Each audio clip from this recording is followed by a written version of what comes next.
देखिए, कानून तो फांसी का भी बन गया इस देश के अंदर। घटनाएं रुकेंगी कैसे?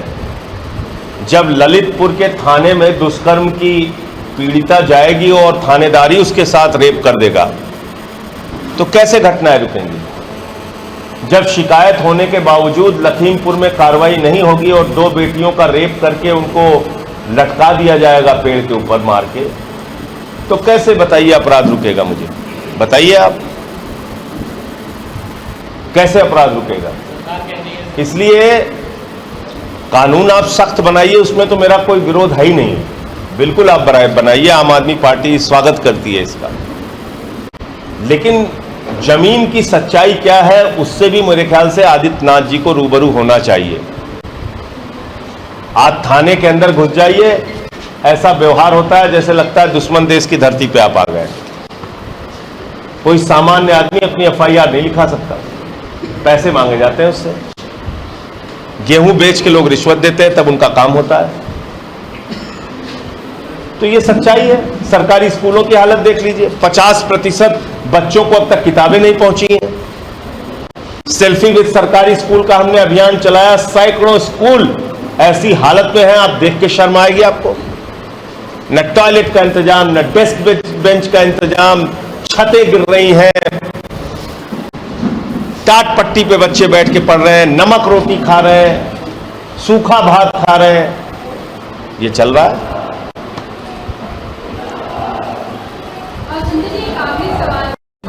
हम जो हमारे संभावित प्रत्याशी होंगे, जो लोग आवेदन करेंगे सभासद और चेयरमैन के लिए, मेयर के लिए, उनकी पूरी डिटेल मांगेंगे, जिले से उसका पूरा वेरिफिकेशन कराएंगे और उसके बाद हमारी जो चुनाव समिति है, सभाजीत सिंह जी की अध्यक्षता में जो चुनाव समिति बनी है नगर पालिका के लिए, नगर निकाय के चुनाव के लिए, जिसके सदस्य अनूप पांडे जी भी हैं, सुबोध यादव जी भी हैं और हमारी ब्रिज कुमारी जी भी हैं, ये लोग बैठकर इसके बारे में निर्णय लेंगे कि किसको प्रत्याशी बनाना है। नाम जिले से आएगा, प्रांतीय कमेटियां उसको अप्रूव करके यहां पर भेजेंगी।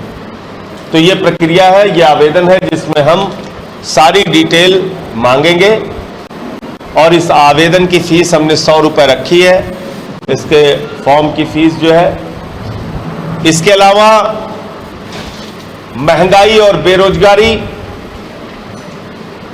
विकराल समस्या के रूप में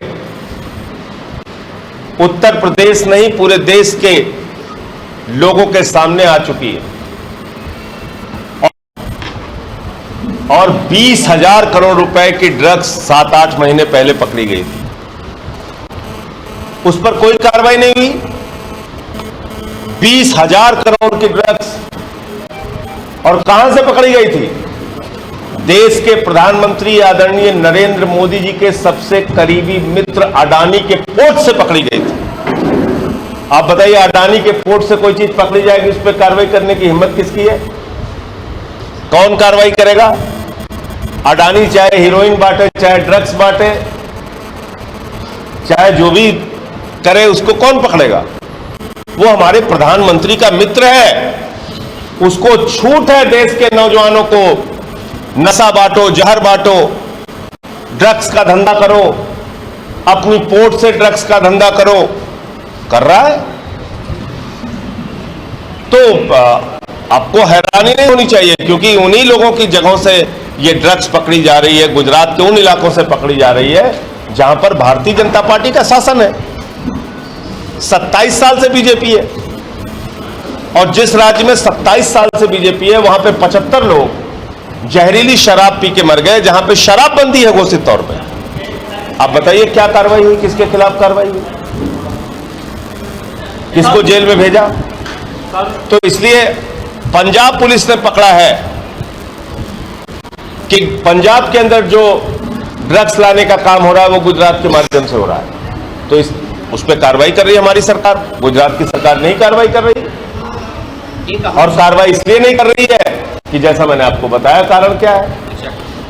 एक अहम सवाल और था, इस देश को महंगाई से आजाद कराने के लिए, बेरोजगारी से आजाद कराने के लिए, किसानों की बदहाली से आजाद कराने के लिए व्यापारियों की, पूंजीपतियों की, जो चंद पूंजीपतियों की लूट है, उससे आजाद कराने के लिए, भारत की जो संपत्तियां बेची जा रही हैं, उसको रोकने के लिए इन तमाम मुद्दों का संकल्प लेंगे। तो ये दो महत्वपूर्ण ऐलान था, इसलिए आपके सामने मैंने अपनी बात रखी। और एक बात से बाबा जी ने फिर निराश किया है, जो हमेशा भारतीय जनता पार्टी करती है, और वो है उत्तर प्रदेश के किसानों को उम्मीद थी कि मुफ्त बिजली मिलेगी। घोषणा पत्र में भारतीय जनता पार्टी ने वादा भी किया था कि किसानों को मुफ्त बिजली देंगे, लेकिन अभी ऊर्जा मंत्री जी ने सदन में बताया कि मुफ्त बिजली किसानों को नहीं मिलेगी। एक बार फिर बीजेपी ने साबित किया है कि वो भारतीय झूठा पार्टी है, भारतीय जुमला पार्टी है, और झूठ बोल के लोगों के साथ ठगी करके उनका वोट लेने का काम करती है। इस फैसले से किसान ही नहीं, आम आदमी में भी एक घोर निराशा हुई है कि बीजेपी सिर्फ घोषणाएं करती है, जमीन पर उसको पूरा नहीं करती। मोदी जी का मकसद है अडानी को दुनिया का नंबर 1 का अमीर बनाना है, अरविंद केजरीवाल का मकसद है इंडिया को दुनिया का नंबर 1 देश बनाना है। तो ये बुनियादी फर्क है जिसको लेके हम लोग काम कर रहे हैं। आपके कोई प्रश्न? संजय जी, चंद पूंजीपतियों को फायदा पहुंचाकर देश के खजाने को खाली करना है। एक तरफ अडानी की संपत्ति 13 लाख करोड़ हो जाती है, और दूसरी तरफ इंडिया भूखमरी के मामले में 116 देशों की सूची में 101 नंबर पर पहुंच जाता है। तो आज बेरोजगारी का आलम यह है कि 22 करोड़ लोगों ने 8 वर्षों में नौकरी मांगी, और प्रधानमंत्री जी ने संसद में बताया कि मात्र 7 लाख लोगों को नौकरियां मिल पाई हैं। आटा पर टैक्स, चावल पर टैक्स, दाल पर टैक्स, दूध पर टैक्स, दही पर टैक्स, छाछ पर टैक्स, कैंसर की दवा पे टैक्स, किडनी की दवा पे टैक्स, टीबी की दवा पे टैक्स, हार्ट की दवा पे टैक्स, डीजल पे, पेट्रोल पे, गैस पे महंगाई ने देश की जनता की कमर तोड़ दी। एक तरफ आम आदमी की जिंदगी के लिए इस्तेमाल होने वाली चीजों पर लगातार मूल्य वृद्धि, लगातार टैक्स की वृद्धि, और दूसरी तरफ अपने पूंजीपति मित्रों का टैक्स 30% से घटा के 22% किया है मोदी सरकार ने। तो हमारा नारा है महंगाई भगाओ, रोजगार बचाओ। और इस नारे के साथ, महंगाई भगाओ रोजगार बचाओ के नारे के साथ, 11 अक्टूबर से 21 अक्टूबर तक 11 दिन तक लगातार सरयू से संगम तक मैं अपने साथियों के साथ पदयात्रा करूंगा। सरयू से संगम, और दोनों तारीखों का इतिहास में बहुत बड़ा महत्व है। 11 अक्टूबर की तारीख संपूर्ण क्रांति का नारा देने वाले, आपातकाल से हिंदुस्तान को मुक्त कराने वाले लोकनायक जयप्रकाश नारायण की जयंती का दिन है। 11 अक्टूबर की तारीख लोकनायक जयप्रकाश नारायण जी की जयंती है, और 21 अक्टूबर की तारीख नेताजी सुभाष चंद्र बोस ने आजाद हिंद फौज का गठन किया था, भारत माता को अंग्रेजों की गुलामी से आजाद कराने के लिए। तो जब हम संगम पर पहुंचेंगे, उद्योग बंद कर दीजिए। हमने तो एक बार भी नहीं कहा कि उद्योग बंद कीजिए, लेकिन मुझे बताइए कि अडानी की संपत्ति 2014 में थी 39,000 करोड़, 2018 में हुई 57,000 करोड़, 2020 में हुई 2.5 लाख करोड़, और 2022 में हो गई 13 लाख करोड़। एक आदमी के लिए ही पूरे देश की सरकार चल रही है क्या? 2.5 लाख करोड़ रुपए का बैंक का कर्जा मिला है अडानी को। आपको 2.5 लाख रुपए का कर्जा लेना होगा, आपको महीनों चक्कर लगाने पड़ेंगे, चप्पल घिस जाएगी आपकी।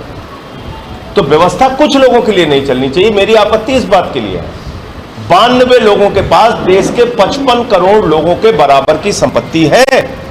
क्या हम इस प्रकार की असमानता का हिंदुस्तान चाहते हैं? क्या हम इस प्रकार की विषमता का हिंदुस्तान चाहते हैं? मेरी आपत्ति उद्योग को लेके है ही नहीं है। कुटीर उद्योग को बढ़ावा देने के लिए कितना सरकार काम करती है, बताइए मुझे आप। मैं भी बनारस होके आया, बस्ती होके आया, आजमगढ़ होके आया। लाखों की संख्या में बुनकरों को भूखमरी के कगार पे पहुंचा रही है सरकार। कितने की सब्सिडी देनी है? मात्र 900 करोड़ की। देश का खेल बजट कितना है? 3000 करोड़। देश के करोड़ों युवाओं के लिए खेल का बजट है 3000 करोड़। हमारी बच्चियां कबड्डी की जाती हैं तो उनको शौचालय में रखा हुआ अनाज खिलाया जा रहा है, शौचालय में रखा हुआ खाना उनको खिलाया जा रहा है सहारनपुर में। आप मुझे बताइए, 3000 करोड़ पूरे देश के युवाओं के लिए खेल का बजट है और अकेले 3000 करोड़ ललित मोदी लेके भाग जाता है। जितना देश का बजट है उसका 3 गुना पैसा 9000 करोड़ विजय माल्या लेके भाग जाता है, उसका 7 गुना पैसा नीरव मोदी लेके भाग जाता है। क्या इस प्रकार का उद्योग हम लोग चाहते हैं? ये कौन सा उद्योग है भाई? बैंकों को लूटने का उद्योग है ये। बैंकों में हमारा, आपका, गरीब आदमी का, किसान का, मजदूर का, कर्मचारी का, छोटे व्यापारी का जो पैसा जमा रहता है उसको मोदी जी निकालते हैं, चंद पूंजीपतियों को बांटते हैं, फिर राइट ऑफ कर देते हैं। कहते थे बट्टे खाते में चला गया, 11 लाख करोड़ रुपए बट्टे खाते में डाल दिया। चिंता इस बात की है, मैं बिल्कुल उद्योग के खिलाफ नहीं हूं, बिल्कुल इस बात के खिलाफ नहीं हूं कि लोगों को नौकरियां मिले, रोजगार मिले, लेकिन 6.5 लाख करोड़ की भारत की संपत्ति बेची जा रही है। रेल बेचा जा रहा है, सेल बेचा जा रहा है, कोल इंडिया बेचा जा रहा है, LIC बेचा जा रहा है, बैंक बेचा जा रहा है, BPCL बेचा रहा है, सड़क बेचा जा रहा है, बिजली बेची जा रही है, पानी बेचा जा रहा है, स्टेडियम बेचा जा रहा है। आप बताइए मुझे।